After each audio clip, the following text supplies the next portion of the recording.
Si elle se réjouit que l'Opéra de Paris a décidé de rendre un hommage appuyé à son compagnon Patrick Dupont 2 ans après sa mort, Leïla Da Rocha veille au grain et se bat, jour après jour, pour que les combats de celui qui est devenu étoile à 20 ans continuent. Et notamment pour que leur compagnie des White Eagles vive, représentée par plusieurs jeunes danseurs qui se battent chacun pour une cause, celle-ci tente de faire changer les mentalités, un vrai combat pour le couple. Il faut dire que tous les deux avaient traversé de nombreuses épreuves. D'ailleurs, la jeune femme le dit elle-même dans Le Figaro, ce samedi, lorsqu'un jour de 2003, passionnée de danse, elle contacte Patrick Dupont, elle le tire de l'enfer. Le jour de leur premier rendez-vous, au cœur de Paris, elle voit d'ailleurs arriver un homme bien loin de la brillante étoile qu'il était quelques années plus tôt.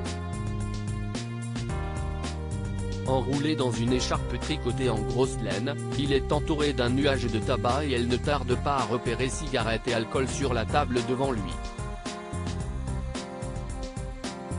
J'ai découvert un homme abîmé, dans le chagrin, la tristesse et la solitude. Il avait tout perdu.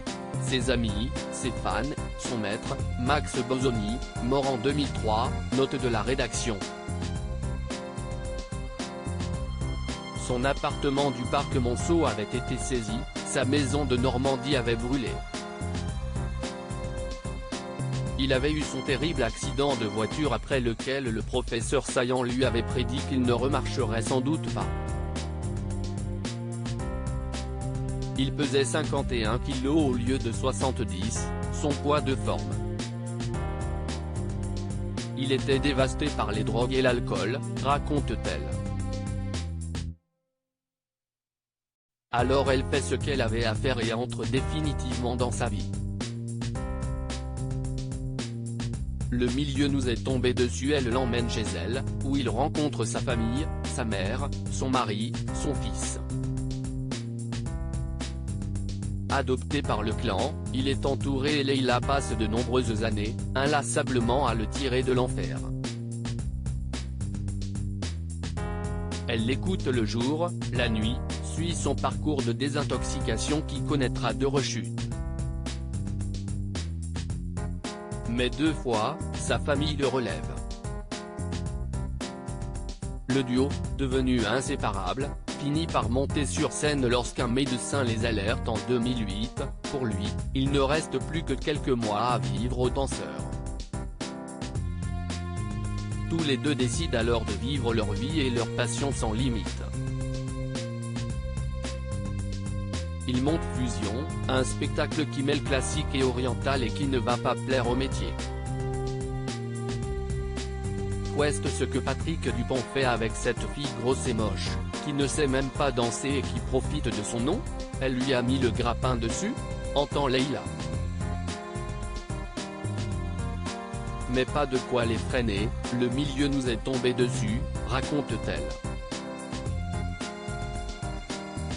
On s'est fait casser la gueule. On s'en fichait. En sortant de la tournée, la menace de mort s'était éloignée. Je lui ai alors appris l'enseignement. Lui qui avait trop donné, et qui était usé, abusé, lui qui s'était laissé déchirer par son énergie affolante a délivré un enseignement ciselé comme un diamant.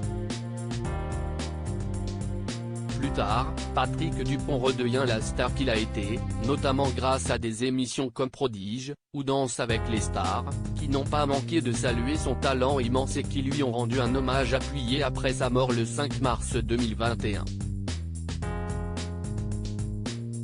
Mais comme il l'avouait lui-même, sans Leïla à ses côtés, les choses auraient été différentes, elle m'a recadré. Je suis embarqué dans sa dynamique, elle me dirige presque malgré moi. Si est très similaire à ce que j'ai connu avec mon maître Max Bosoni ou Maurice Béjart. Moi tout seul, j'explose en vol.